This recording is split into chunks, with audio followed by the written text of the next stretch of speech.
जय बोलो देवादिदेव 1008 श्री भगवान महावीर स्वामी की जय जय जय। अहिंसा परमो धर्म की जय जय जय। परम पूज आचार्य गुरुवर श्री विद्यासागर जी महाराज की जय जय जय। बोले परम पूज मनी श्री 108 प्रमाण सागर जी महाराज की जय जय जय। बोले परम पूज मनी श्री 108 अरह सागर जी महाराज की जय जय जय। नमोस्तु भगवान। आत्म उद्धार का मार्ग एक साधना का मार्ग है और साधना का लक्ष्य सिद्धि है।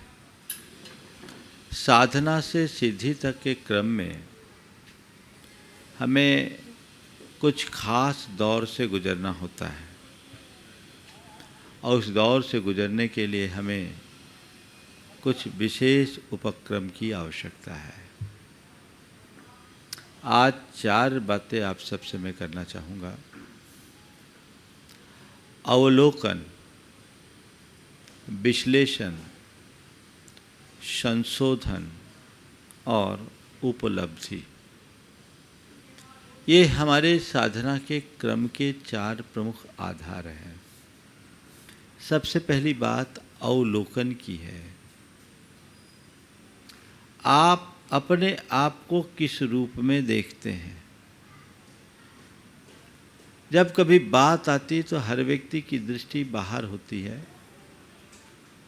मैं अपने आप को एक साधु के रूप में देखता हूँ और थोड़ा बड़ा कर लूँ तो मैं एक 34 साल का साधु हूँ।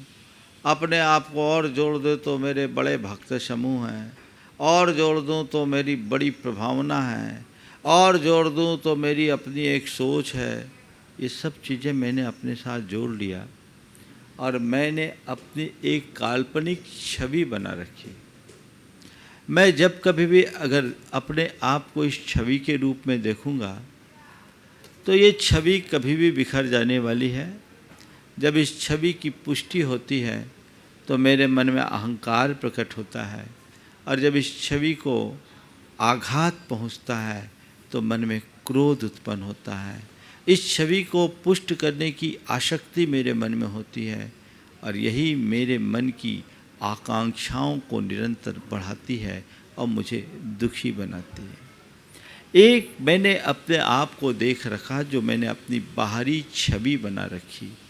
ऐसा मैंने नहीं, ऐसे हर प्राणी के साथ है। तुम अपने आप को किस रूप में देखते हो? पहला सवाल। अवलोकन तुम्हारा क्या है? मैं एक नामी गिरामी आदमी हूँ, मैं बड़ा व्यापारी हूँ, मैं धनपति हूँ, मैं घर का मुखिया हूँ, मैं समाज का मुखिया हूँ, मेरा सब में प्रभाव है, मैं बहुत प्रभावशाली हूँ, मैं बड़ा धनवान हूँ, मैं बड़ा बलशाली हूँ, मैं बड़ा प्रज्ञावान हूँ, मेरा बड़ा प्रभाव है, मैं एक प्रतिष्ठित व्यक्ति हूँ। यही सब चीज़ें हैं ना। संत कहते हैं ये दृष्टिकोण ही गलत है, क्योंकि ये सारी चीज़ें मैं नहीं हूँ, ये मेरे साथ जुड़ी हुई हैं। मैंने अपने आप को मान लिया। ये सब संयोगज भाव हैं जिन्हें मैं पहचान नहीं पाता, और ये कब बदल जाए कोई पता नहीं। राजा को रंग और रंग को राजा बनते देर नहीं लगती। कब कोई व्यक्ति अर्श से फर्श पर आ जाए और कब फर्श का व्यक्ति अर्श पर चढ़ जाए कोई पता नहीं। जीवन का खेल बड़ा विचित्र है। शिखर से सतह पर और सतह से शिखर पर चढ़ने में देर नहीं लगती। कब किसकी लुटिया डूबे और कब किसकी लॉटरी खुल जाए कोई पता नहीं। लेकिन मैंने अपने आप को इन्हीं रूप माना है ना, और जब तक मैं अपने आप को इस रूप मानूंगा, अपने आप को इस रूप देखूंगा, तो अपने इसी स्वरूप को सजाने संवारने में ही सचेत रहूंगा। अपने अंतर्मन से पूछो 24 घंटे क्या चलता है? यही तो चलता रहता है ना। अपने इस काल्पनिक छवि को, अपने इस अवास्तविक छवि को, अपने इस अयथार्थ रूप को चमकाने में, निखारने में ही 24 घंटे हम लगे रहते हैं। ये दृष्टि मनुष्य को बहिर्मुखी बनाती है और ये बहिर्मुखता सारे जीवन दुख देती है। पर काश हम समझ पाते, हमारी दृष्टि इन संयोगों में ही लगी है। संत कहते हैं सब संयोगज भाव दे रहे मुझको धोखा। सब संयोगज भाव दे रहे मुझको धोखा, हाय आज तक जान न पाया अपना रूप अनोखा। अपने अनोखे रूप को देखो तो तुम अपने आप को किस रूप में देखते हो? पहला सवाल, ये बहिर्दृष्टि ठीक नहीं। औरों को भी तुम देखते हो तो तुम्हारी अवलोकन में क्या है? दूसरों के दोष दिखते हैं, दूसरों की बुराइयां दिखती हैं और दूसरों की अच्छाइयां दिखती है, तो मन में तुम्हारे ईर्ष्या आदि के विकार उत्पन्न होते हैं। यही सब चलता है ना। क्या देखते हैं? ये दूषित अवलोकन है। संत कहते अंतरावलोकन करो। क्या करो? अंतरावलोकन। अंतरावलोकन करो, अपने भीतर थोड़ा जाओ, आंखें बंद करके खोजो मेरे भीतर क्या है। देखने की कोशिश करो कि मेरे अंदर क्या क्या है। थोड़ा सोचो इस अंतरावलोकन में क्या झलक मिल रही है। तो जब कभी भी अंतरावलोकन करोगे तो दिखेगा मेरे अंदर काम है, क्रोध है, लोभ है, मोह है, ईर्ष्या है, घृणा है, विद्वेष है, छल है, कपट है, माया है, प्रपंच है। यही सब चीज़ें ना भरी हुई है। बोलो क्या है? ये भरे हैं कि नहीं भरे? हाँ भरे हैं। अब महाराज भरे भी नहीं, भरे तो हैं हम और भर भी रहे। यही चल रहा है ना। जीवन भर में हमारा जो प्रयत्न है वो क्या है? विकारों के शोधन का या विकारों की वृद्धि का? अगर विकारों के शोधन का क्रम है तो तुम्हारा जीवन धन्य होगा, और विकारों की वृद्धि में लगे रहोगे तो जीवन बर्बाद। अपना देखो कि तुम्हारी स्थिति क्या है। तुम विकारों की वृद्धि में हो या विकारों के शोधन में? दृष्टिकोण ये होना चाहिए। अगर विकारों के शोधन की तरफ तुम्हारी दृष्टि चली गई तो जीवन निहाल हो गया। लेकिन अधिकतर लोग अपने विकारों को पुष्ट करने में ही सारा समय निकालते हैं। 24 घंटे करते क्या हो? काम, क्रोध, लोभ, मोह की पुष्टि में ही तो हमारा सारा श्रम और सारी शक्ति लगती है। अपने भीतर झांक के देखोगे तो यही सब चीज़ें तो दिखाई पड़ेगी। दिखते हैं, अपने अंदर के विकार दिखते हैं। महाराज हमें अपने भीतर का काम, क्रोध, लोभ, मोह तो नहीं दिखता, लेकिन दूसरों का जरूर दिख जाता है। मेरे अंदर की बुराइयां मुझे नहीं दिखती, लेकिन औरों की छोटी सी बुराई भी मुझे चुभती है। महाराज मैं तो बहुत साफ सुथरा हूं, एकदम दूध का धुला, मेरे अंदर तो कुछ है ही नहीं, है ना? यही मानते हो ना? यही दृष्टि है। भगवान आपको दूध का धुला ही बना दे, पर दूध के थैया मत बन जाना। ये तो झूठापन है, ये एक भ्रम है। अपने भीतर झांक कर देखो कि मेरी असलियत क्या है, होना क्या चाहिए और है क्या। अवलोकन, अपनी खूबियों और खामियों को देखना। पहले देखो मेरे अंदर है क्या, क्या भरा है, अच्छाई या बुराई। फिर तीसरे क्रम में विश्लेषण, एनालिसिस करो। एनालिसिस करने की बात करते तो आप तो हर किसी के ऐसा एनालाइज करते हो कि बाल की खाल निकाल देते हो, है ना? दूसरों का विश्लेषण करने में तो आप लोग बहुत माहिर हो। अंतर विश्लेषण, अपनी चेतना का विश्लेषण करो। देखो अपने अंदर झांक कर देखो, कहाँ कितनी कैसी बुराइयां हैं और ये बुराइयां पनप क्यों रही है, इनकी वृद्धि क्यों हो रही है, इसकी जड़ क्या है। ये अपने भीतर झांक कर मुझे खोजना है, मुझे उसका विश्लेषण करना है, और जब मैं उसका विश्लेषण करूंगा तभी उसका रहस्य मेरे हाथ आएगा। महाराज इतनी फुर्सत कैसे, कहाँ, हमारी तो गाड़ी चल रही है सो हम चलाए जा रहे हैं। नहीं, ये अच्छी बात नहीं है। गाड़ी को चलाना नहीं है, गाड़ी को मंजिल तक ले जाना है। कई लोग हैं जो गाड़ी चला देते हैं, है ना, और चला रहे और यही पता नहीं कौन सी गाड़ी चला रहे हैं। एक बार एक व्यक्ति ने BMW कार चला रहा था। अब कार चला रहा है, अपनी रफ्तार से चला रहा है, गांव में आया पहली बार, लोग हाथ दे, वो रोके ही नहीं, सब लोग इशारा करे, रोके ही नहीं। सबको पहली बार BMW कार देखने को मिला और रोके ही नहीं, सब बोले कुछ नहीं, सबकी बातों को नज़रअंदाज करते हुए आगे बढ़ा और एक पेड़ में जाकर के भिड़ गया। गाड़ी रुक गई। लोगों ने बोला, भैया इतनी देर तक तुमको वो रोक रहे थे, पहली बार इसी गाड़ी को हमने देखा और तुम गाड़ी चला रहे हो, अब भिड़ गए। उसने कहा, भैया मैं क्या बताऊं, मैं भी पहली बार इस गाड़ी को चलाया, मुझे यही पता नहीं था इसका ब्रेक कहाँ है, तो रोकता कैसे। मुझे यही पता नहीं था कि इसका ब्रेक कहाँ है, तो रोकता कैसे। गाड़ी चलने को नहीं चलाना, गाड़ी सुचारू चलनी चाहिए। जीवन को जिस किसी प्रकार से जी करके पूरा कर देने में कोई उपलब्धि नहीं है, जीवन जी करके जीवन का रस लेना ही जीवन की उपलब्धि है। अपना अंतर विश्लेषण कीजिए,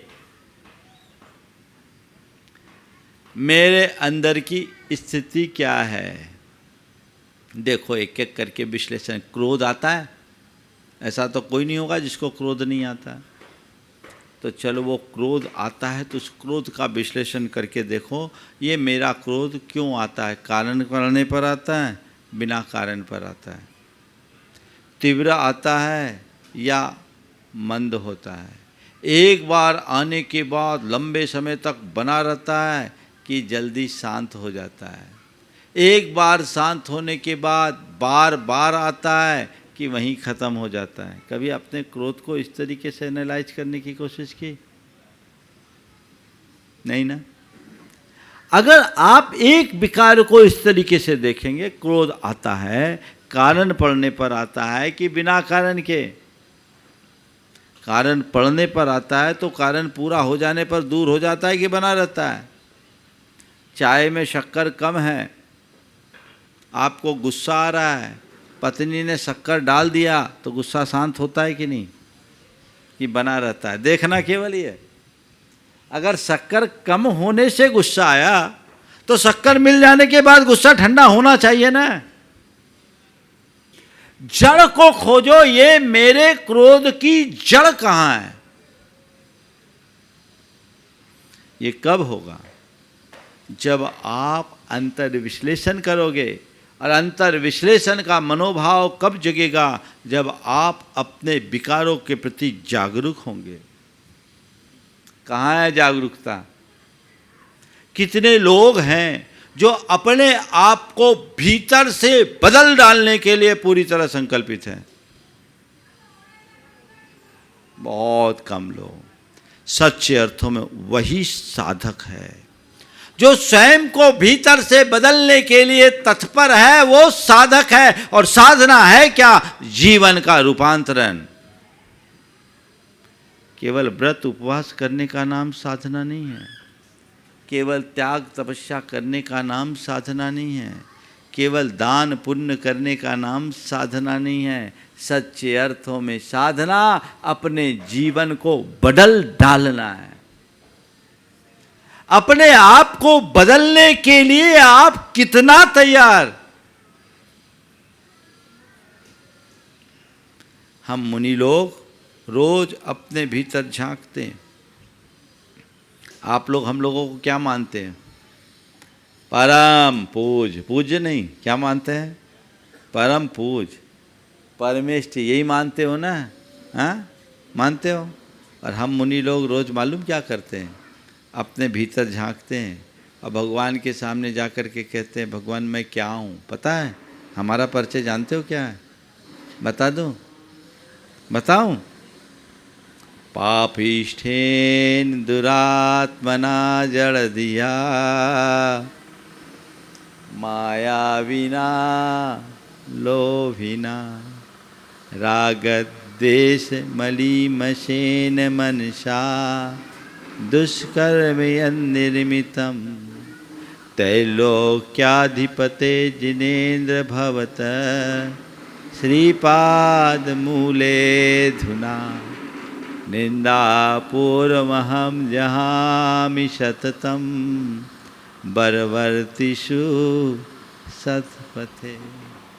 हे भगवान, मैं सतपथ पर चलने की इच्छा रखने वाला, मैं अपने कल्याण की इच्छा बनाए रखने वाला, आज आपके चरणों में अपनी असलियत खोल रहा हूं। क्या कह रहा हूं? पापिष्ठेन, मुझ पापी के द्वारा, दुरात्मना, मुझ दुरात्मन के द्वारा, जड़ दिया, मुझ जड़ बुद्धि के द्वारा, मायाविना, मुझ मायावी के द्वारा, लोभिना, मैं मुझ लोभी के द्वारा। पापिष्ठेन दुरात्मना जड़ दिया मायाविना लोभिना, रागत देश मली मशेन मनसा, राग देश से मलिन मन के द्वारा जो कुछ भी दुष्कर्म मेरे द्वारा किए गए हैं, हे जिनेन्द्र भगवान, आपके चरण कमलों में आकर मैं उन सब को निंदा करते हुए त्यागता हूँ, क्योंकि मेरी मंजिल, मेरी उन्नति है, सतपथ पर चलना है। मैं आपके पथ का अनुगामी हूँ, मुझे आप तक पहुँचना है। ये रास्ते के रोड़े हैं, इन्हें मैं छोड़ता हूँ। आपको कोई पापी बोल दे तो बोलो, हाँ, गुस्सा आएगा। कोई आदमी धनी, उसको धनी बोले तो गुस्सा आता है क्या? किसी के पास गुण है, उसको गुणी बोले तो गुस्सा आता है क्या? नहीं आता है ना। धनी हो तो धनी बोल रहे हैं, धन है तो धनी है, गुण है तो गुणी है, तो भैया पाप है तो पापी बोलने में बुरा क्यों? मान है तो मानी बोलने में क्या बुरा? और देखो विचित्रता, मानी बोल दो तो बड़ा तकलीफ, और माननीय बोलो तो छाती फूले।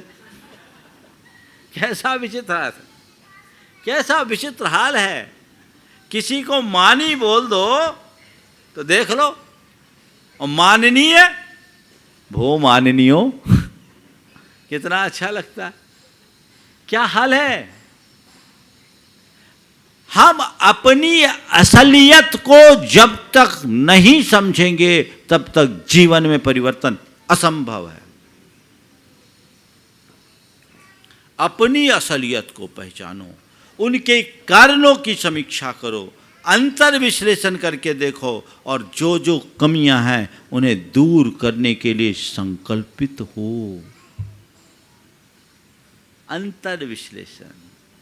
जब तक हम अपने दोषों को ठीक तरीके से पहचानेंगे नहीं तो उनका शोधन कैसे होगा? तो अवलोकन यानी अंतरावलोकन, फिर विश्लेषण अर्थात अंतर विश्लेषण। तीसरा क्रम क्या है? शोधन। कचरा इकट्ठा करके एक जगह रखने से कोई फायदा है क्या? कचरे को बुहार कर फेंको, अपना शोधन करो। चित्त वृत्ति में शोधन बहुत जरूरी है। हर पल अपने आप को तैयार करो। कल से आज मेरा बेहतर होना चाहिए और आज से आने वाले कल को मुझे बेहतर बनाना है। दुनियादारी में तो तुम लोग अपने ग्रोथ के लिए बहुत चिंता करते हो। किस ग्रोथ के लिए? Financial growth. बढ़नी चाहिए, ग्रोथ होनी चाहिए, ग्रोथ होनी चाहिए। और अगर किसी की ग्रोथ थोड़ी सी रुक जाए, बेचैन रात की नींद चले जाती है, महाराज जी ग्रोथ नहीं हो रही, ग्रोथ रुकी हुई है। धन्य भैया, अपनी असली ग्रोथ को तो देखो, वो कहाँ है? तुम अपनी वित्तीय स्थिति के बारे में चिंतारत रहते हो, अपनी स्वयं की स्थिति के बारे में क्यों नहीं सोचते हो? अपने अंदर की ग्रोथ, अपनी आत्मा की ग्रोथ, अपने चेतना के उत्कर्ष के बारे में सोचो। वो सोचोगे तो निश्चित जीवन निहाल होगा और जीवन का उद्धार हो सकेगा। वैसा सत प्रयत्न अपने को करना है। रोज अपने को देखो। हम लोग रोज जब प्रतिक्रमण करते हैं तो अपने अंदर झांकते हैं। और प्रतिक्रमण है क्या? मन में बुहारी लगाना। पाठ वाला प्रतिक्रमण तो कोई भी कर लेता है। अंदर अंग से जाग कर जो प्रतिक्रमण करते हैं उनका जीवन आमूल चूल बदल जाता है। वो पुरुषार्थ हमारा हो जो एक बदलाव घटित करे, जीवन में परिवर्तन, एक अलग प्रकार की चमक और कांति प्रकट कर दे। तो अपने अंदर की बुराइयों को, अपने अंदर की विकृतियों को हमें दूर करना है, उन्हें विनष्ट करना है। अंतर विश्लेषण के बाद है शोधन, शुद्धि की प्रक्रिया। शोधन कैसे करे? तो सबसे पहले निषेध। क्या करो? निषेध, ब्रेक लगाओ, निषेध करो। जो चीजें, जिन चीजों से, जिन बातों से हमें बचना है, उनके लिए हमारे माइंड में एक अलग कोड जाना चाहिए। वो किसका है? निषेध का। उस फाइल को ब्लॉक करना सीखो। लगा दीजिए निषेधाज्ञा, ये मुझे करना ही नहीं है। आप अपने दैनिक जीवन के व्यवहार में देखिए,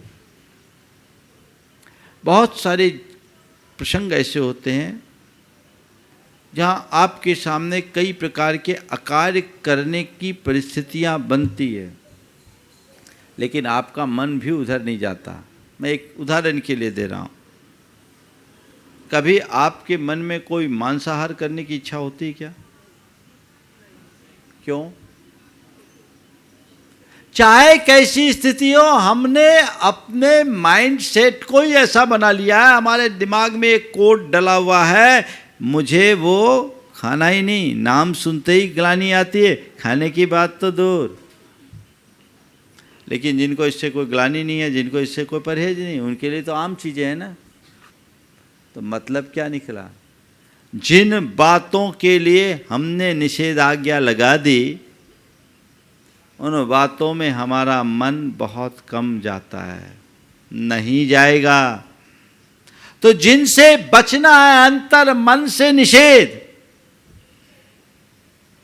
अंतर मन से निषेध। एक बार अंदर से निषेध आ गया, जीवन का कायाकल्प हो जाता है। एक व्यक्ति चेन स्मोकर था। घर भर के लोग बहुत परेशान थे। एक दो बार मैंने भी समझाने की कोशिश की, पर बोला महाराज जी छूटेगी नहीं। वस्तुतः जब तक व्यक्ति मन से छोड़ना न चाहे तो छूटेगा कहाँ? चीज़ें नहीं छूटती, छोड़ा जाता है। नहीं छूटा। कोई 6 महीने बाद आया। वो जब भी आता था स्मेल आती थी उसके शरीर से, इतना पी के आता था। पर वो आया, नॉर्मल दिखा। हम बोले क्या बात है भाई, आज तुमने पिया नहीं क्या? सिगरेट नहीं पिया? नहीं महाराज हमने छोड़ दिया। छोड़ दिया। उसकी धर्मपत्नी साथ में थी। मुझे आश्चर्य हुआ। बोले कैसे छोड़ दिया तुमने? बोले महाराज जी बस छूट गया, तो मन भी नहीं जाता। बोले क्या हुआ? तो बोला महाराज जी मैंने एक दिन सिगरेट पी के उसकी अद्धी फेंकी और मेरी 2.5 साल की भतीजी ने उसे उठा करके मुंह में लगा लिया। महाराज मुझे घोर आत्मग्लानि हुई। मुझे लगा कि मैं अपने कारण पीढ़ियों को बर्बाद कर रहा हूँ। उस दिन से महाराज मेरा मन भी नहीं जाता। वो दिन का दिन है, मैंने छोड़ दिया। आप लोग इतना समझाते रहें। अपनी पत्नी की तरफ इशारा करते हुए कहा, ये रोज़ रट्टा रटती थी। इन सब का कोई असर नहीं पड़ा, पर एक घटना ने मेरे चित्त को मोड़ दिया। आप अपने अनुभव को पलट करके देखिए। किसी से प्रेम होता है तो उसके पीछे पागल हो जाते हो, और अगर किसी बात से एक बार नफरत हो जाए तो शकल देखना भी पसंद नहीं करते। ये किसका परिणाम है? ये खेल कहाँ है? ये किसका खेल है? ये हमारे मन का है। मन में निषेधाज्ञा लगा दीजिए, ये अब होगा ही नहीं, बस बंद। ये काम नहीं तो नहीं। समझ गए? फिर क्या लो? नियम। निषेध के बाद नियम। अब ये काम नहीं तो पक्का नियम ले लो, ये काम मुझे करना ही नहीं। कई लोग हैं जो नियम से डरते हैं, पर ध्यान रखना बिना नियम के जीवन में कोई मज़ा ही नहीं आता। एक परिवार मेरे पास आया, उनके साथ उनका बेटा था। महाराज जी इसको कुछ नियम दे दो। अमूमन मैं किसी को नियम देता नहीं, लोग मेरे पास आकर के खुद नियम लेते, देने की ज़रूरत नहीं, और मेरे विचारों अनुसार नियम देने की चीज़ें नहीं है, लेने की चीज़ें। मैं उसकी तरफ देखा तो उसने कहा महाराज मेरा नियमों पर विश्वास नहीं। हमने कहा अच्छी बात है। कोई खेल खेलते हो? बोले खेलता हूँ। बोले क्या खेलते हो? बोले क्रिकेट खेलते हैं। अच्छा क्रिकेट कैसे खेलते हो? क्रिकेट में क्या करते हो, बैटिंग करते हो या बॉलिंग करते हो? महाराज मैं ऑलराउंडर। अच्छा तो क्या करते हो? जब बैटिंग करते हो तो क्या करते हो, कहीं पर भी बैट बल्ला लेकर के गेंद खेलना शुरू कर दे? नहीं नहीं महाराज जी ऐसे कैसे, मुझे क्रीज पर खड़े होना पड़ता है, और क्रीज पर खड़े होकर के जब बैटिंग करते हैं तो होता है क्रीज से बाहर हो जाए तो आउट होने की संभावना होती है, उसके सारी नियम। अच्छा बॉलिंग कहाँ से करते हो? मैदान में कहीं से? नहीं महाराज जी उसका भी एक पॉइंट है, वहीं से बॉलिंग है। अच्छा हमने कहा भैया अभी तो तुम कह रहे थे कि नियमों में मेरा विश्वास नहीं है, और अभी अभी तुम ही कह रहे हो कि मैं क्रिकेट खेलता हूँ तो उसकी बैटिंग के भी नियम है, बॉलिंग के भी नियम है, और फील्डिंग के भी नियम है। इन नियमों को हटा दो तो क्रिकेट का, महाराज फिर तो मज़ा ही खत्म हो जाएगा। तो हमने उसे समझाया कि भैया जैसे क्रिकेट जैसे खेल का मज़ा भी तभी है जब उसके नियमों में बंधे, उनके नियमों को हटा दो तो सारा मज़ा ख़त्म। इसी तरह जीवन का मज़ा भी तभी है जब नियमों में बंधे हो, नियम हटा दो जीवन का मज़ा ख़त्म। प्रसिद्ध समाजशास्त्री बिल्डूरा ने लिखा है, some rules are necessary for the game of life. जीवन के इस खेल में कुछ नियम जरूरी है। नियम से जीवन में एक लय आती है। अगर मन में किसी बात से मन हट जाए तो तुरंत संकल्पित हो जाओ, क्योंकि संकल्प से सिद्धि मिलती है। मन बड़ा चंचल है, आज तुम्हारा मन हटा कल वापस लग भी सकता है। तो गलत बातों से अपने आप को बचाना चाहते हो तो जैसे ही बात आए तुरंत नियम ले लो। फिर नियम लेने के बाद भी गड़बड़ हो जाता है, मन भागता है, कभी कभी होता है। जिस बात का तुमने नियम ले लिया उस बात के लिए मन भाग रहा है तो तुम्हें चाहिए नियंत्रण करो। तीसरे क्रम में नियंत्रण, कंट्रोल, अपने आप पे नियंत्रण। कैसे लाओगे नियंत्रण? सेल्फ मोटिवेशन के बल पर नहीं। ये नियम मैंने खुद ने लिया है, मुझे निभाना है। इस नियम में मुझे किसी भी प्रकार की शिथिलता नहीं आने देनी है, रंच मात्र भी शिथिलता नहीं आनी। मैंने नियम लिया है, मुझे निभाना है ना? वो होना चाहिए मजा। अपने नियमों के प्रति दृढ़ता रखने के लिए नियंत्रण जरूरी है,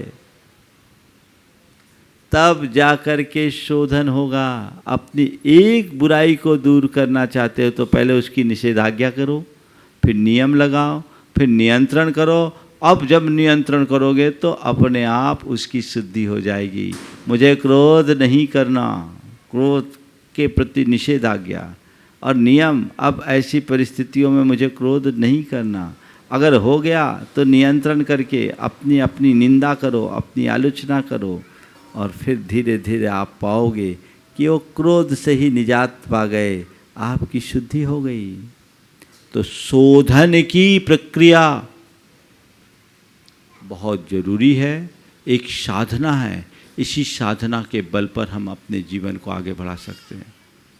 मजा तब है तुम रोज प्रवचन सुनते हो, रोज सत्संग करते हो, रोज धर्म का काम करते हो जहां के तहां, तो भैया ये तो घाटे का सौदा हो गया ना। अंतरंग से जुड़ करके जब काम करेंगे तभी हमारे अंदर अंतरोपलब्धि होगी, कोई दूसरा रास्ता नहीं। फिर अंतरंग उपलब्धि, उपलब्धि आत्मा की उपलब्धि, विशुद्ध आत्मा की उपलब्धि, राग देश मोह के विकार से रहित शुद्ध आत्मा की उपलब्धि। वो अगर तुम्हें चाहिए तो अंतरावलोकन, अंतर विश्लेषण, अंतर शोधन की इन 3 प्रक्रिया से गुजरो तो चौथी उपलब्धि आपो आप हो जाएगी और इनसे गुजरे बिना केवल बातें रह जाएंगी। आज बातें करने वाले लोगों की भरमार है, काम करने वालों का कोई ठिकाना नहीं दिखता। तो हम बातों से बचें और काम में लगे, ऐसा पुरुषार्थ हमारा होना चाहिए।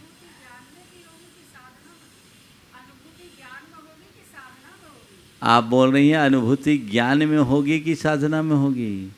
वस्तुतः पहले अनुभूति का ज्ञान तो हो जाए, फिर पता लगेगा। वस्तुतः भीतर की परिणति ही हमारे जीवन की उपलब्धि है और जीवन का रूपांतरण ही वास्तविक साधना है।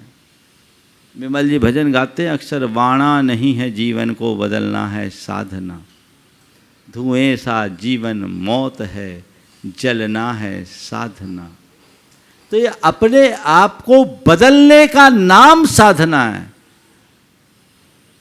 वो बदलाव का संकल्प लो, भले वो प्रारंभिक बदलाव हो, अल्पकालिक बदलाव हो, लेकिन ये अल्पकालिक बदलाव भी हमारे जीवन में दीर्घकालिक परिणाम घटित कर सकते हैं। ऐसा पुरुषार्थ सबको करना चाहिए। उस दिशा में आप सब आगे बढ़ें। मैं यहीं पर विराम ले रहा हूँ। बोलिए परम पूज्य आचार्य गुरुवर श्री विद्यासागर जी महाराज।